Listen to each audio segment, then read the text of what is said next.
आप भी यही सोच रहे होंगे ना कि अगर जो आपका साइंस का पेपर होने वाला है उसमें किस टाइप के क्वेश्चन आने वाले हैं, कौन से क्वेश्चन आने वाले हैं और कौन से टॉपिक से वो क्वेश्चन होंगे।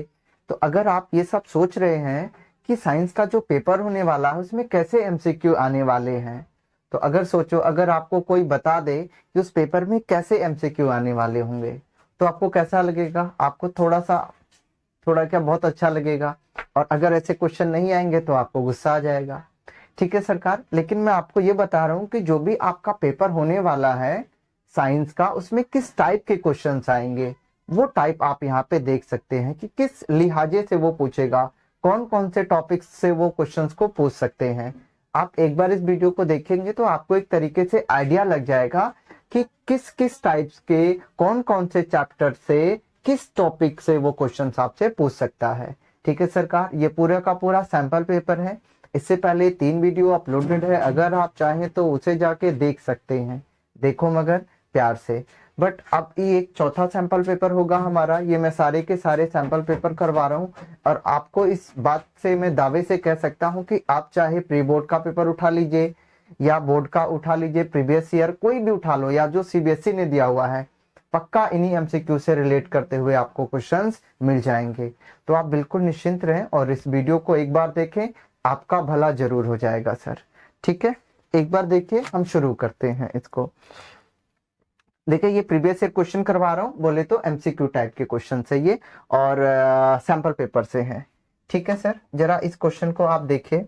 पहला क्वेश्चन कहता है, अच्छा आपसे अगर मैं एक सवाल पूछूं कि मैं पूछूं कुछ लोग जो बहुत सारे एनिमल ऑर्गेनिज्म है, एनिमल्स हैं, वो सब लोग खाना अपने पेट के अंदर बनाते हैं, पेट के अंदर पचाते हैं। क्या कोई आप ऐसा ऑर्गेनिज्म बता सकते हैं जो खाना पेट से बाहर पचाता हो या पेट के बाहर रखता हो? लग रही है ना बुरी बात कि पेट के बाहर खाना कोई कैसे पचा सकता है? शरीर से बाहर किसी का खाना कैसे हो सकता है, कैसे टूट सकता है? तो पहला सवाल जो सीबीएसई के सैंपल पेपर में है वो यही है, मैं आपके लिए पढ़ता हूँ। ठीक है सरकार, उन्होंने कहा हुआ है, in which of the following groups of organism food material is broken down. कहता है food material is broken down outside the body and observe. मतलब कि ऐसे कौन से ऑर्गेनिज्म है जिनका खाना उनके शरीर से बाहर टूटता है और वो फिर उसे ऑब्जर्व करते हैं। खाने का देखे, हम लोग खाना खाते हैं ना तो दांत से चबाते हैं तो उसको तोड़ते शरीर के अंदर है, लेकिन कुछ ऑर्गेनिज्म ऐसे हैं वो जो अपना खाना है शरीर के बाहर तोड़ते हैं। बता सकते हैं उन ऑर्गेनिजम्स का नाम? सर देखिए पहला ऑप्शन आपके लिए, ठीक है, इट्स कॉल्ड पैरामीशियम अमीबा। देखिए पैरामीशियम है, अमीबा है, कैस्काटा है, ये इन 3 ऑप्शन है। ठीक है, अगला है मशरूम है, ग्रीन प्लांट्स है, अमीबा है, चौथा है कैस्काटा है, लाइस है और टेपवर्म है, पांचवा ये डी ऑप्शन है east, mushroom and bread mould है। आप सोचिए जरा, सबसे पहले दिमाग लगाइए, आपने अमीबा का डायग्राम जरूर देखा होगा। अमीबा किसी भी खाने को पहले अपने शरीर के अंदर डालता है फिर उसे पचाता है। इसका मतलब जहां जहां अमीबा है वो हमारा ऑप्शन नहीं हो सकता। सर देखिए यहाँ पे अमीबा है, हमसे ना हो पाएगा, यहाँ पे अमीबा है, हमसे ना हो पाएगा। बात हो गई इन दोनों के बीच में। ठीक है सरकार, ठीक है। अब आप देखिए, एक होता है टेप वर्म। आपने मान लो इस कैस्काटा लाइस के बारे में ना सुना हो लेकिन टेप वर्म के बारे में जानते होंगे। ठीक है सरकार, ये रहा ना टेप वर्म। एक चीज याद रखिए, टेप वर्म भी ना अपना खाना शरीर के अंदर डालता है, उसके बाद उसे डाइजेशन करता है। तो टेप वर्म आ गया ना, तो टेप वर्म से भी नहीं होगा। तो देखिए 2 ऑप्शन तो अमीबा में ने कट कर दिया, एक टेप वर्म ने कट कर दिया है। ठीक है, तो टेप वर्म भी शरीर अपने खाना जो खाना होता है वो शरीर के अंदर डालता है, उसके बाद डाइजेस्ट करता है। जैसे लाइक केचुए जो मिट्टी भी खाते हैं उसी की तरह होता है टेप वर्म, आप ऐसे समझिए। नेक्स्ट है east, mushroom and bread mould. Sir इधर एक बार देख लीजिए, इधर एक बार देख लीजिए, ये ब्रेड जब आई थी 4, 6, 10 दिन बाद ऐसी ब्रेड हो जाती है, इसके ऊपर ईस्ट लग जाते, फंगस लग जाते हैं।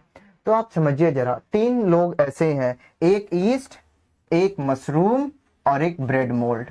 ये तीनों लोग ऐसे हैं जो अपना खाना शरीर के बाहर ब्रेक डाउन करते हैं, देन उसे एब्जॉर्ब करते हैं। कौन कौन एक बार बोल के बता दो? East, mushroom and bread mould. This will be the your correct option. कौन सा? East, mushroom and bread mould अपना खाना शरीर से बाहर को ब्रेक डाउन करते हैं, फिर उसे ऑब्जर्व करते हैं। ठीक है सरकार, ये देख लीजिए ऐसा कुछ शेप उसकी होती है।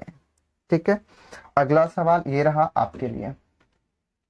What does the tangent at any point of a magnetic field inside field line indicate? ये देखिए मैग्नेटिक फील्ड आपको दिख रही है ना बाबूजी, ये रही मैग्नेटिक फील्ड। तो आपको पता भी अगर चल जाएगा तो मैं आपको बता दूं, अगर मान लीजिए ये रहा मेरा मैग्नेट है, यहाँ पे होता है नॉर्थ, यहाँ पे होता है साउथ, नॉर्थ से मैग्नेटिक फील्ड निकलती है साउथ में जाती है, और इधर भी देख लीजिए नॉर्थ से मैग्नेटिक फील्ड निकलती है और साउथ में जाती है। तो ये देखिए नॉर्थ से निकलती है और साउथ में जाती है, तो नॉर्थ से निकलेगी तो एरो ये जाएगा, और यहाँ से भी नॉर्थ से निकलेगी तो एरो यहाँ पे आएगा, और ये साउथ से अंदर घुस जाती है। मैग्नेटिक फील्ड मैग्नेट के अंदर पैरेलल होती है और मैग्नेट से बाहर सर्कुलर होती है। कहता है कि अगर कभी भी किसी भी मैग्नेटिक फील्ड लाइन के ऊपर क्या गिरा दो बाबूजी, एक टेंजेंट, क्या गिरा दो, एक टेंजेंट। तो अगर आप यहाँ पे टेंजेंट गिराएंगे ना तो टेंजेंट ऐसे होता है सरकार। तो हमेशा याद रखिए, अगर किसी भी मैग्नेटिक फील्ड लाइन के ऊपर टेंजेंट गिराएंगे तो वो किस चीज क्या इंडिकेट करेगा, direction of a magnetic field, direction of a force, direction of a current, direction of induce current. जरा समझिए, डायरेक्शन ऑफ अ फोर्स, बाबूजी मैग्नेटिक फील्ड पूछा है ना, मैग्नेटिक फील्ड में फोर्स तभी आ सकता है जब करंट हो, जब करंट ही नहीं है तो फोर्स कहां से आएगा, ऑप्शन गलत है।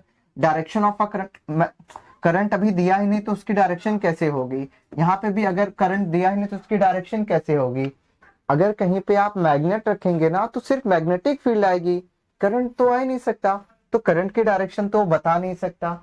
फोर्स है ही नहीं तो फोर्स की डायरेक्शन बता नहीं सकता। क्यों नहीं है, जब तक इसके पास दूसरा मैग्नेट नहीं आएगा तब तक तो ये आपस में चिपका चिपकी नहीं हो सकती, दूरी रहेंगे तो क्या होगा, तो ये यहाँ पे फोर्स भी नहीं आएगा। तो क्या होगा, लास्ट है direction of a magnetic field, direction of a magnetic field will be the correct option. कैसे, अगर कभी भी किसी भी मैग्नेटिक फील्ड लाइन के ऊपर कोई भी एक टेंजेंट गिराएंगे तो वो उस मैग्नेटिक फील्ड की डायरेक्शन के बारे में ही इंफॉर्मेशन देगा। ये देखिए मैग्नेटिक फील्ड है, इसके ऊपर एक टेंजेंट गिरा दीजिए तो ठीक है, वो किसके बारे में इंफॉर्मेशन देगा, direction of a magnetic field.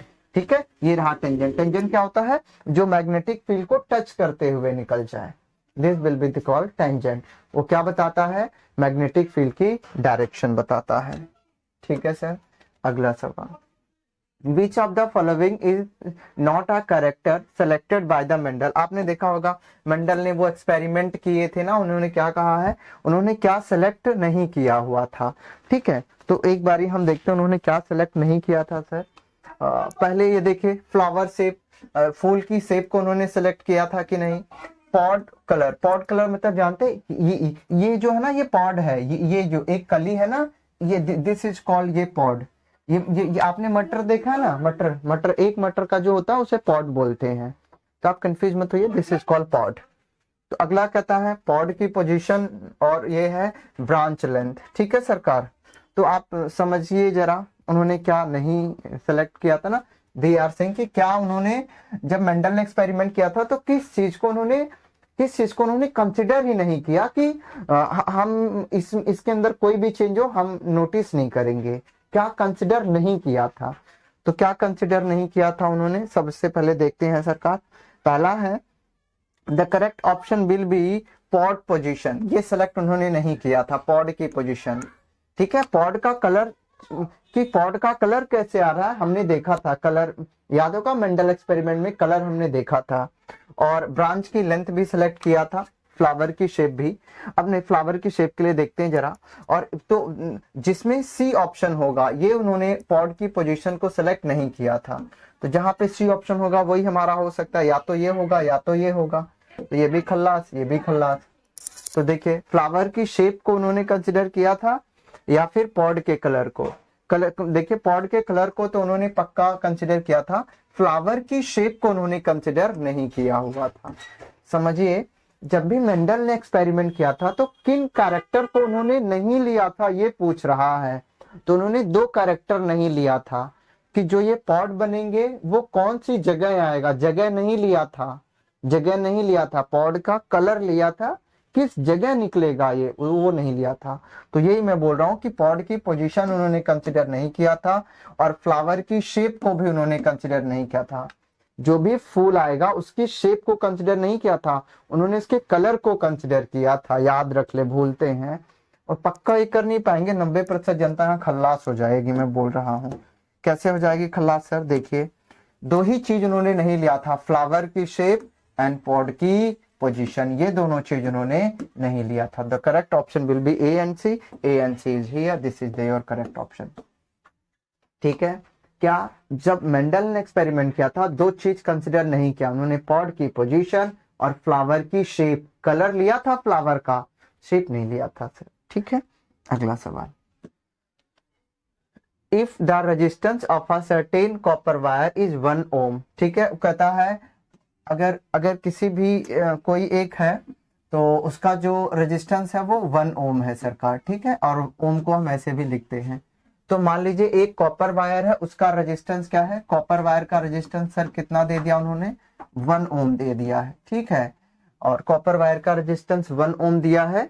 और एक नाइक्रोम की वायर भी उन्होंने लिया है। कौन सी वायर लिया है? एक नाइक्रोम की भी वायर ले लिया है। उसका वो कहते हैं कि अगर कॉपर वायर का रेजिस्टेंस 1 ओम है तो नाइक्रोम वायर का रेजिस्टेंस कितना होगा? तो आप याद रख लीजिए, जितना कॉपर वायर का रेजिस्टेंस होगा उससे 10 टाइम्स नाइक्रोम वायर का रेजिस्टेंस होगा।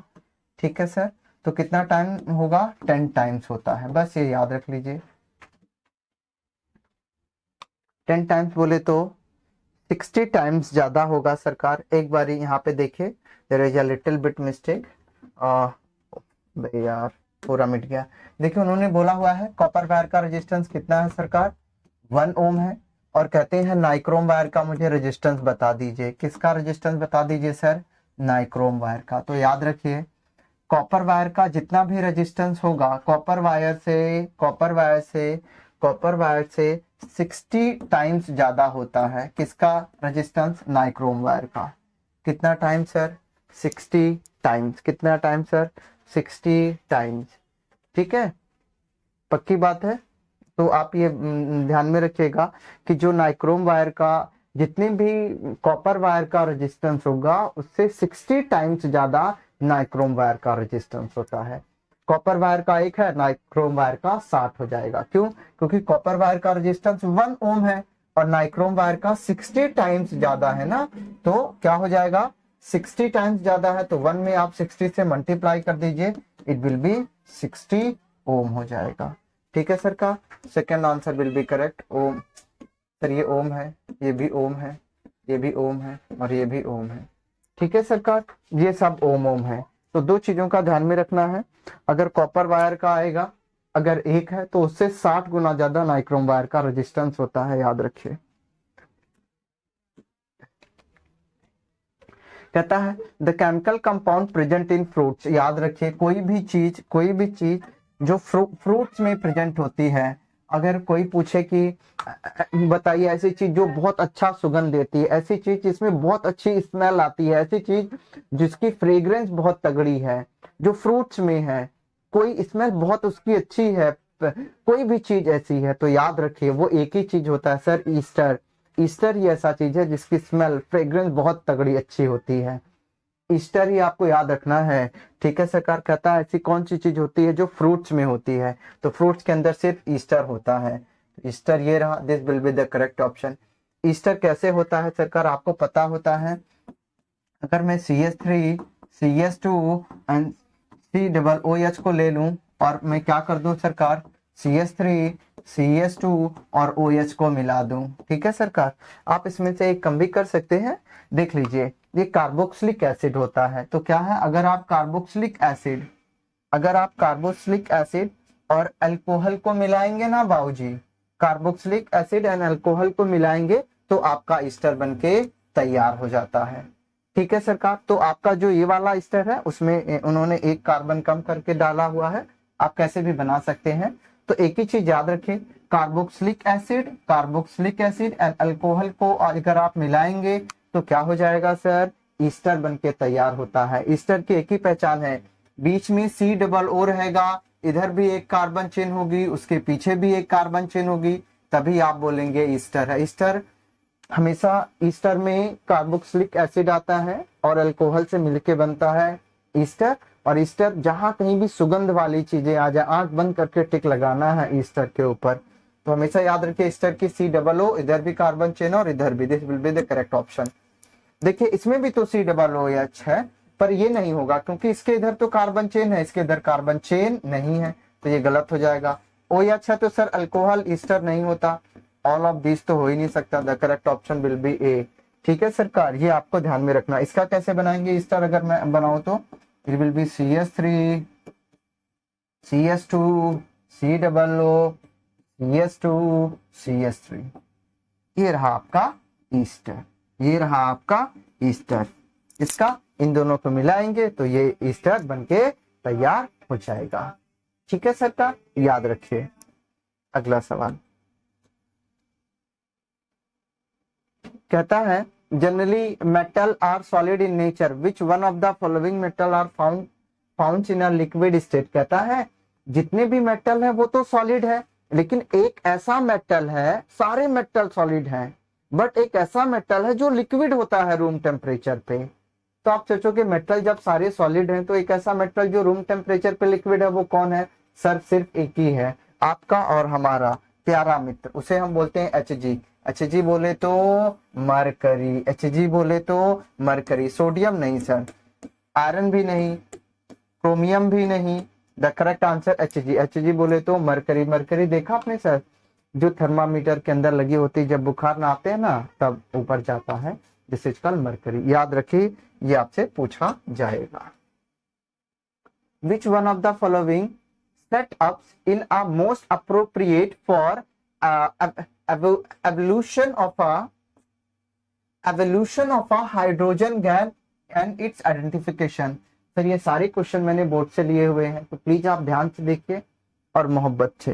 कहता है इसमें से कौन सा सेटअप सबसे बेस्ट होगा हाइड्रोजन गैस को निकलने के लिए। खुद ही देखिए, आप लोग अपनी आंखों से देखिए।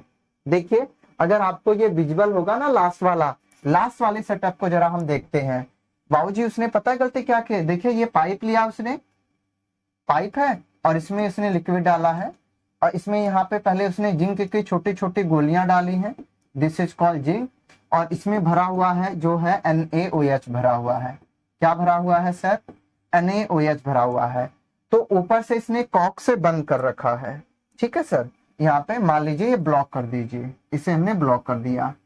ठीक है, अब कहता है इसमें से मुझे हाइड्रोजन गैस निकालना है। आप खुद ही बताइए सर, जब ये खुद ही ब्लॉक हो जाएगा इसमें से हाइड्रोजन गैस कैसे निकलेगी? हाइड्रोजन गैस तो निकल नहीं सकती, इसलिए ऑप्शन गाफर गलत। इसमें आ जाइए सरकार, जरा इसको देखिए, इस पहले वाले को देखिए। इस पहले वाले में भी सर वही ट्यूब है, और इस ट्यूब में भी वही, यहाँ पे उन्होंने लिक्विड डाला हुआ है, इसमें है NaOH है, और लास्ट में उन्होंने जिंक की गोलियां डाली हुई हैं, दिस इज कॉल्ड जडन। जिंक को जडन बोलते हैं। अब उसने क्या किया हुआ है, उसने जो ट्यूब डाली हुई है, देखिए उसने ट्यूब में उसने ट्यूब पूरा नीचे तक ऐसे धसा के रखा हुआ है, और उसने यहाँ पे ऊपर से ब्लॉक किया हुआ है। ठीक है सर, ऊपर से तो ब्लॉक कर देंगे, तो ठीक है आप ब्लॉक कीजिए इसको। हमने भी ब्लॉक कर दिया, लेकिन आप खुद बताइए, अगर इसमें से गैस निकलेगी सर, अगर इसमें से गैस निकलेगी तो गैस तभी निकलेगी ना जब थोड़ा सा स्पेस होगा। एकदम कहां से उसने चिपका दिया है सरकार? टेस्ट ट्यूब से ही चिपका दिया है। तो जब इस पाइप को आप टेस्ट ट्यूब से ही चिपका दोगे, जब इस पाइप को आप टेस्ट ट्यूब से ही चिपका दोगे तो गैस इसके अंदर जाएगी कैसे? जब गैस जाएगी नहीं तो बाहर आएगी कैसे? तो ये भी अरेंजमेंट गाफर गलत। ठीक है सरकार, जरा अब अगले वाले अरेंजमेंट को देखिए। एक बनता है हमारा अरेंजमेंट सेकंड और एक बनता है हमारा अरेंजमेंट थर्ड। ये दोनों गलत हो गए ना, तो फोर्थ तो गलत हो गया और फर्स्ट भी गलत हो गया। ठीक है सरकार, आगे आइए, जरा थर्ड वाले अरेंजमेंट को देखिए। किसको बाबूजी देखेंगे सर? फर्स्ट और फोर्थ मिटा दो, थर्ड वाले अरेंजमेंट को मैं आपके लिए सिर्फ यहाँ बना रहा हूँ, क्योंकि सर आपसे ही मेरी इतनी मोहब्बत है। ठीक है, जरा इधर देखिए, इसमें फिर वही सर हम लोग थर्ड वाले में देखिए, थर्ड वालों में इन्होंने क्या किया हुआ है, सॉलिड NaOH डाल दिया। देखिए NaOH यहाँ पे तो डाला है, NaOH डाला और यहाँ पे उन्होंने जिंक डाल दिया है, Zn डाला हुआ है, वो भी सॉलिड फॉर्म में। अब आप खुद बताइए, अगर आप सॉलिड फॉर्म में डाल देंगे तो यहाँ पे उन्होंने पाइप लगाया हुआ है। ठीक है सर, एक बारी मैं देखता हूं आपके लिए। देखिए तो यहाँ पे उन्होंने पाइप लगाया हुआ है और इसे ब्लॉक कर दिया है, ये रहा, उन्होंने ब्लॉक किया हुआ है इसको। ठीक है सर, ये रहा ब्लॉकेज और ये पाइप लगाया हुआ है। आप खुद देखिए सर, अगर आप सॉलिड फॉर्म में ही डाल देंगे तो क्या गैस निकलेगी?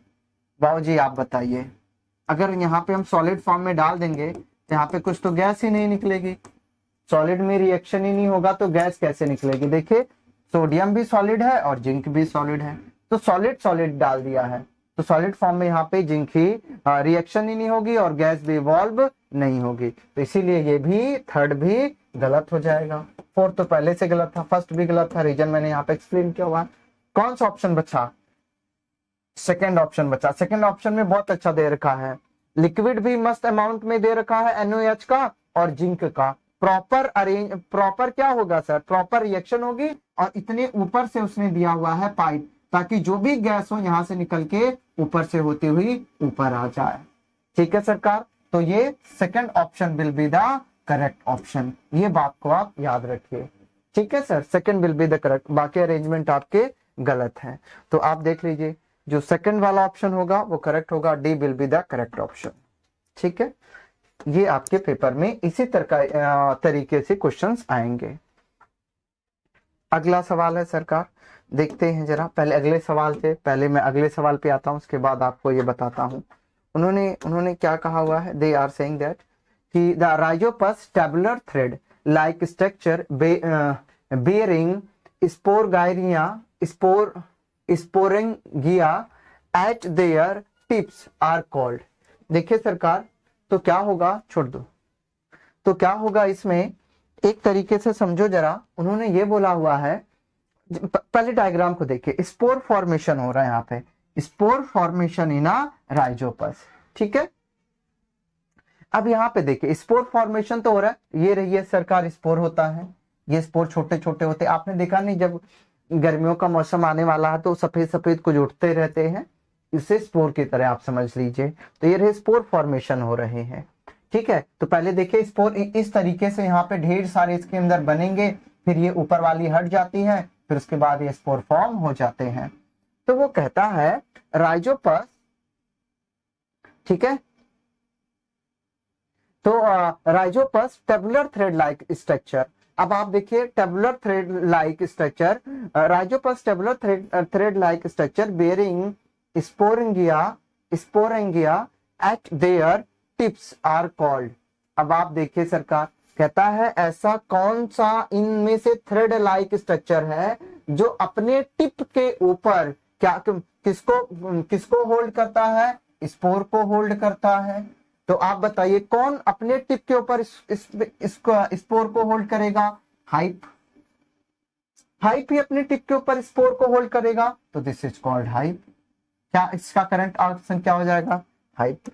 याद रखिए सर, हाइप ही अपने टिप के ऊपर स्पोर को होल्ड करता है, तो इसीलिए हो जाएगा hype. Hype will be the correct option. और स्पोर किस पे फॉर्मेशन होता है? राइजोपस में। किसमें? राइजोपस में। स्पोर अपने टिप के ऊपर ही, देखिए हाइप ही अपने टिप के ऊपर स्पोर को होल्ड करता है, तो क्या हो जाएगा? ठीक है, तो हाइप ही अपने टिप के ऊपर स्पोर को होल्ड करेगा। तो टिप पूछा है उसने कौन सा होता है? Tabular thread like structure. तो सर यही टेबुलर थ्रेड लाइक स्ट्रक्चर है, तो जो अपने टिप के ऊपर स्पोर को होल्ड करता है, तो हाइप इसका correct option, hype will be the correct option. ये याद रखिए, हाइप ही अपने टिप के ऊपर स्पोर को होल्ड करता है, किसमें? राइजोपस में। किसमें? राइजोपस में। ठीक है सर, अगला सवाल। Length of a pollen tube depends on a distance between. Sir समझिए जरा, पॉलन ट्यूब जानते हैं बाबूजी? पॉलन ट्यूब जानते हैं? देखिए ये रहा स्टिग्मा, ये रहा स्टिग्मा। ठीक है सर, ये रहा स्टिग्मा, देखिए जरा, ये रहा स्टिग्मा। ठीक है, अब देखिए अगर इस स्टिग्मा के ऊपर एंथर से कोई भी पॉलन ग्रेन आ जाए, अगर एंथर से कोई भी पॉलन ग्रेन स्टिग्मा के ऊपर आ जाए, तब यहाँ से एक पोलन ट्यूब शुरू हो जाती है नीचे को आने के लिए, पोलन ट्यूब। और ये पोलन ट्यूब कहाँ पे आ जाती है, ओवरी के पास आती है, तो यहाँ पे फर्टिलाइजेशन हो जाता है। ठीक है सरकार, तो याद रखिए उसने कहा है लेंथ, आपको समझ में आया मैंने क्या कहा, मैंने कहा पोलन ट्यूब, मैंने कहा पोलन ट्यूब क्या होती है, जो स्टिग्मा से ओवरी तक पोलन ग्रेन्स को लेके आती है, जो स्टिग्मा से ओवरी तक पोलन ग्रेन को लेके आती है, उसे ही हम बोलते हैं पोलन ट्यूब। अब कहता है length of a pollen tube depends on a distance between, अरे देखे ना सरकार, कहता है ये पोलन ट्यूब की जो डिस्टेंस है वो किसके ऊपर डिपेंड करेगी, दो के ऊपर, स्टिग्मा और ओवरी के बीच के डिस्टेंस को। तो बस देखिए किसके ऊपर डिपेंड करेगी, क्योंकि यहाँ से वो बनना शुरू होती है और ओवरी तक आती है, तो इसी स्टिग्मा और ओवरी के डिस्टेंस के ऊपर डिपेंड करेगी। तो स्टिग्मा और ओवरी कहाँ, ये रहा स्टिग्मा, ओव्यूल को हम ओवरी भी बोलते हैं, ओव्यूल को हम ओवरी भी बोलते हैं। तो pollen grain on a upper surface of a stigma and ovule, तो उसने यही बोला है कि जो पोलन ट्यूब की लेंथ है वो किसके ऊपर डिपेंड करेगी, किसके डिस्टेंस के ऊपर, स्टिग्मा और ओवरी की, क्योंकि स्टिग्मा से एक पाइप आती है उसी को पोलन ट्यूब बोलते हैं जो पोलन ग्रेन को कैरी करता है। तो correct option will be D, pollen grain, लिखा pollen grain on upper surface of stigma. ठीक है, पोलन ग्रेन जो अपर सरफेस ऑफ स्टिग्मा के पोलन ग्रेन के ऊपर और ओव्यूल के बीच के डिस्टेंस को। ठीक है sir, D will be the correct option. अगला है विच of the following statement is correct, कहता है कौन से इसमें से करेक्ट है, आप हमें बतानी है सर। पहला है for every hormone there is a gene, क्या हर एक हार्मोन में एक जीन होता है। For every protein there is a gene, for every enzyme there is a gene, for every fat molecule there is a gene.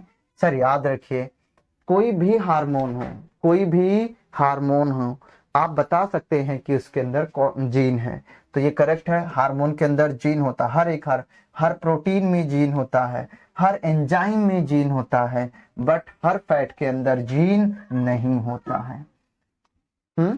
हर एक protein में gene, हर एक एंजाइम में जीन, हर एक प्रोटीन में जीन, हर एक एंजाइम में जीन और हर एक हार्मोन में जीन। ठीक है सरकार, हार्मोन, प्रोटीन, एंजाइम में जीन होते हैं पर फैट में नहीं।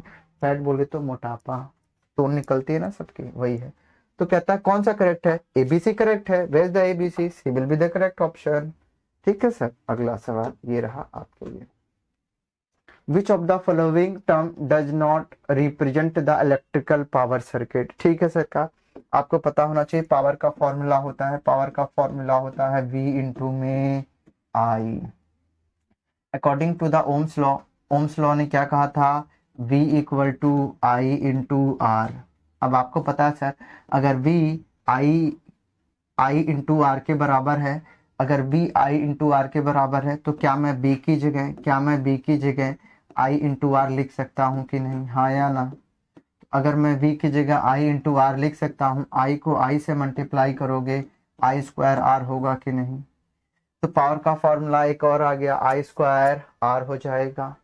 ठीक है सरकार, अब अगर ऐसा कर सकते हैं तो देखिए कहता है कि कौन सा फॉर्मूला नहीं है, नॉट रिप्रेजेंट। तो देखिए अभी मैंने आपको कहा सर पावर का फॉर्मूला होता है V इंटू में I, ये तो है। अभी यहाँ पे भी बता दिया था सर I, सर ये है ना I स्क्वायर R है। ठीक है, ये थोड़ा मिस प्रिंटिंग है, तो I स्क्वायर R, अभी मैंने ये बताया पावर का फॉर्मूला I स्क्वायर R, ये भी है। अगला है उसने कहा है ये इन्होंने लिखा है V स्क्वायर R, या तो ये होगा या तो I R स्क्वायर है, या तो ये होगा। ये दोनों तो करेक्ट है, उसने पूछा है कौन सा नहीं होगा। ठीक है सरकार, एक ये बनता है और एक ये बनता है। आइए कुछ और डेरिवेशन हम कर लेते हैं इसमें। हमें पता है पावर का फॉर्मूला V इंटू आई होता है सरकार, तो यहाँ से जरा अभी हमने V की वैल्यू पुट करी थी, अब I की वैल्यू, जरा ओम्स लॉ से I की वैल्यू क्या निकल के आएगी, I की वैल्यू निकल के आती है V अपॉन में R। कैसे सर, देखिए I मुझे चाहिए तो R को R इधर मल्टीप्लाई में इधर आके डिवाइड में हो जाएगा, तो I की वैल्यू क्या आ जाएगी, V अपॉन में R हो जाएगी। तो इसी पावर वाले फॉर्मूले में जरा I की वैल्यू पुट कर दीजिए। ठीक है सरकार, पावर की जगह पावर लिखा, V इंटू में I लिखा। सर I की वैल्यू जरा पुट कर दीजिए, तो I की वैल्यू पुट कर दीजिए, तो सर V की जगह V रहने दो, I की जगह V अपॉन में R डाल दो। तो क्या निकल के आ जाएगा, v है तो v स्क्वायर अपॉन में r, v स्क्वायर अपॉन में r। तो देखिए इसका मतलब थर्ड फॉर्मूला हमने ये भी, तो आप फॉर्मूले जरा नोट कर लीजिए कितने फॉर्मूले आपने पढ़ लिए हैं। एक पावर का फॉर्मूला ये हुआ, एक पावर का फॉर्मूला ये हुआ, ठीक है सरकार, और एक पावर का फॉर्मूला ये हो गया है तीसरा वाला। तीसरा वाला पावर का फॉर्मूला क्या है, वी स्क्वायर अपॉन में आर। तो तीन फॉर्मूले, ये भी सही हो गया क्योंकि यही था। गलत कौन सा है सर, ये वाला फॉर्मूला कभी नहीं, power equal to I R square नहीं होता, power equal to V I होता है, power equal to I I square R होता है, power equal to V square R होता है, पर power equal to I R square नहीं होता। दिस इज द गलत है। तो उसने हमें से गलत ही पूछा था, क्योंकि उसने मेरे से गलत पूछा था तो जो गलत था वही मेरा ऑप्शन होगा आपकी बार, I R square will be the correct option. गलत पूछा था तो गलत ही लगाना पड़ेगा, ठीक है सरकार, C will be the correct option. अगला कहता है मैग्नीशियम इम्पार्ट। सर आपने देखा होगा आपके स्कूल में मैग्नीशियम के ऊपर उन्होंने एक एक्टिविटी भी कराई होगी। तो जब आप मैग्नीशियम को जलाते हो ना सर का मैग्नीशियम को जब आप जलाते हो ना, तो मैग्नीशियम को जलने के साथ एक वाइट कलर की फ्लेम होती है, एलेविश येलो ऑरेंज फ्लेम नहीं सरकार, नन ऑफ दीज नहीं हो सकता, ब्रिक रेड नहीं होता, white white dazzling sound. Magnesium जलता है ना तो डेजलिंग व्हाइट कलर की फ्लेम निकलती है, डेजलिंग व्हाइट कलर की फ्लेम निकलती है, प्योर व्हाइट, ठीक है सर का। तो this will be your option, dazzling white colour का फ्लेम आती है, ठीक है। अगला सवाल, the diagram below is the experiment setup shown the carbon dioxide is given out during respiration in a setup, what does the test tube mark X contain। सरकार आपके ये पेपर में भी दिया होगा, एक ही चीज आपको बार बार याद रखनी है, एक ही चीज आपको बार बार याद रखनी है। क्या याद रखनी है, पोटेशियम हाइड्रोक्साइड, प्लीज याद रख लीजिए, पोटेशियम हाइड्रोक्साइड हमेशा याद रखिए। पोटेशियम हाइड्रोक्साइड एक गैस को ऑब्जर्व कर लेती है जिसका नाम है कार्बन डाइऑक्साइड। पोटेशियम हाइड्रोक्साइड एक गैस को ऑब्जर्व करती है जिसका नाम है कार्बन डाइऑक्साइड। तो यहाँ पे एक सेटअप दिया गया है, एक सेटअप दिया गया है। इसके देखिए सरकार, मैं अगर आपको नहीं दिख रहा तो मैं इसको ऐसे थोड़ा सा ड्रॉ करूंगा सिर्फ आपके लिए। यहाँ पे एक टेस्ट ट्यूब डाल दी गई है, यहाँ पे एक टेस्ट ट्यूब डाली गई है, ऐसे करके है, एक टेस्ट ट्यूब है यहाँ पे, और यहाँ से हम लोगों ने एक गैस यहाँ पे छोड़ना शुरू किया है यहाँ से इस पाइप के जरिए, जिसका नाम होता है कार्बन डाइऑक्साइड। तो अगर आप यहाँ से कार्बन डाइऑक्साइड छोड़ेंगे तो इधर जाएगा, तो इसके अंदर कार्बन डाइऑक्साइड भरेगी। बट यहाँ पे हमने एक एलिमेंट डाला है जिसका नाम है, इस टेस्ट ट्यूब के अंदर हमने एक एलिमेंट भरा है जिसका नाम है potassium hydroxide, KOH, potassium hydroxide. इसका काम क्या होता है, जो भी यहाँ से कार्बन डाइऑक्साइड गैस निकल के आएगी, ये पोटेशियम हाइड्रोक्साइड उसे क्या कर लेगा, एब्जॉर्ब कर लेगा। तो बस आपको यही ध्यान में रखना है कि अगर कहीं पे भी कार्बन डाइऑक्साइड को ऑब्जर्व करने की बात आती है तो आप एक ही गैस का नाम लेंगे, पोटेशियम हाइड्रोक्साइड। किसका नाम लेंगे सर, पोटेशियम हाइड्रोक्साइड का, ठीक है। ये आपको पता होगा सर कि पोटेशियम हाइड्रोक्साइड ही कार्बन डाइऑक्साइड को ऑब्जर्व करती है, ठीक है। और आपके बुक में ऐसा भी दिया गया है कि एक टेबल है, उसके अंदर इसे सील कर दिया गया है और यहाँ पे एक पौधा लगा दिया गया था, और यहाँ पे एक प्लेट के अंदर पोटेशियम हाइड्रोक्साइड रख दिया था, ठीक है। तो जो भी यहाँ जो ये पौधा कार्बन डाइऑक्साइड गैस छोड़ेगा ना, उसे ये ऑब्जर्व कर लेगा, ये याद रखिएगा, ठीक है सर। अगला, refractive indices of water, sulphuric acid, glass and carbon disulphide are this. देखिए कुछ रिफ्रैक्टिव इंडेक्सेस दे रखे हैं हमें एक एक चीजों का। एक रिफ्रैक्टिव इंडेक्स उन्होंने ये दे रखा है सर 1.3 1.4 ऐसा दे रखा है। द लाइट ट्रेवल कहता है, बताइए कि इन सब में से लाइट ट्रेवल किसमें स्लोएस्ट करेगी। एक रूल याद रखिए, जिसका refractive index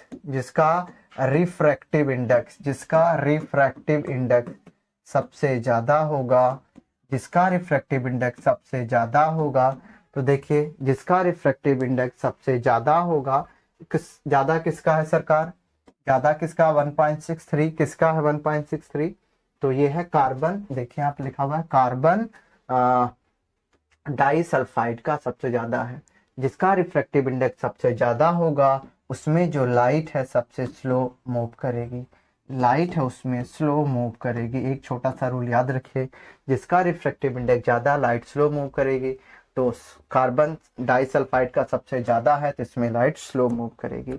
D will be the your correct option sir. ठीक है, जिसका रिफ्रैक्टिव इंडेक्स सबसे ज्यादा है लाइट उसमें स्लो मूव करेगी। ठीक है सर।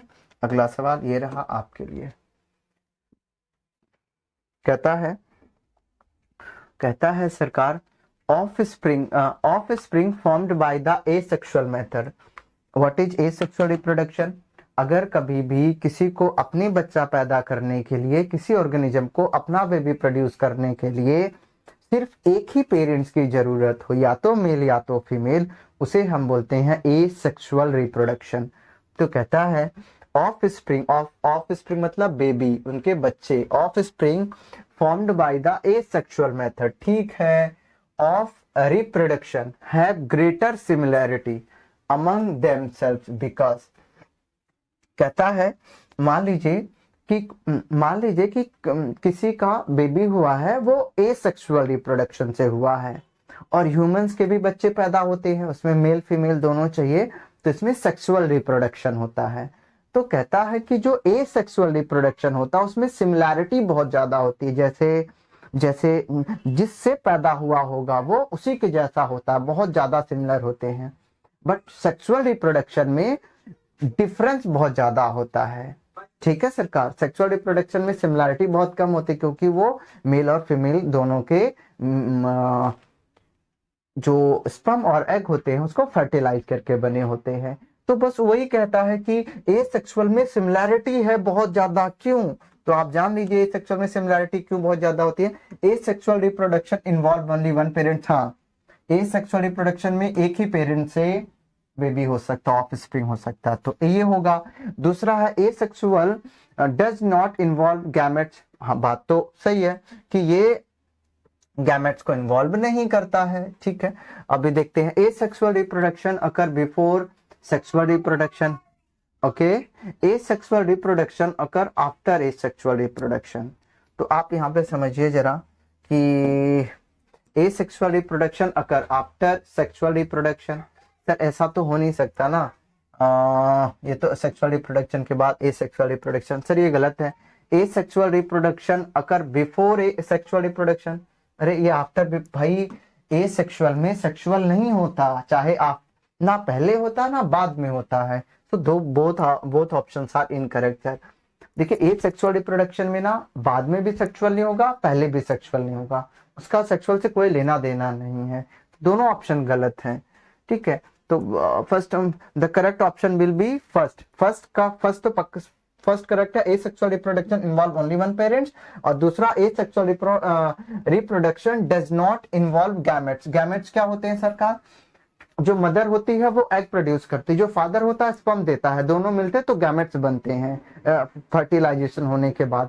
एसेक्सुअल में तो चाहे एक मम्मी ही रहेगी या फादर ही रहेगा, चाहे मेल ही रहेगा चाहे फीमेल ही रहेगा, तो गैमेट तो मिलते ही नहीं ना। गैमेट तब बनेंगे जब दोनों अपना कंट्रीब्यूशन देंगे, जब दोनों है ही नहीं तो गैमेट कहां से बनेगा। तो this two option will be the correct one. ठीक है, एसेक्सुअल में गैमेट्स नहीं बनते। The option will be 1 and 2, 1 and 2 बोले तो डी हो जाएगा। ठीक है सरकार, मैं आपको ये बोल रहा हूँ इसी टाइप के क्वेश्चंस आपके पेपर में आने वाले हैं। आप सोच रहे होंगे ना किस टाइप के क्वेश्चंस आएंगे, इसी टाइप के क्वेश्चंस आएंगे जो मैंने यहाँ पे करवाए हैं, ना इससे टफ ना इससे इजी। पक्का बोल रहा हूँ, बोर्ड का हो जाने के बाद ये वीडियो आप थोड़ा सा जरूर देखिएगा किस टाइप के क्वेश्चन उन्होंने रखे हुए हैं। ठीक है सरकार, तो ये हमारी चौथी वीडियो हो गई है। इसके बाद मैं अगली वीडियो में आपसे फिर मिलूंगा, तब तक आप इसे अच्छे से एक बार जरूर देखिए। ठीक है सर।